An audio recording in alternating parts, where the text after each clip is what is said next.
সমালোচনা তোমার লাইফে থাকবে। তুমি যতদিন বেঁচে থাকবা ততদিন তোমার লাইফে সমালোচনা থাকবে, অবহেলা থাকবে, অবজ্ঞা থাকবে, তুচ্ছ-তাচ্ছিল্য থাকবে। এটাই স্বাভাবিক, এটাই জীবন।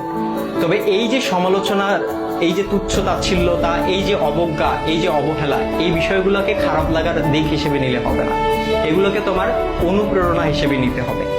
কারণ তুমি যখন এগুলোকে অনুপ্রেরণা হিসেবে নিবা, তখন এটা তোমার মধ্যে একটা জেদ তৈরি করবে। আর যেই জেদটা তোমাকে কঠোর পরিশ্রম করতে কি করবে ভাইয়া? অনুপ্রাণিত করবে।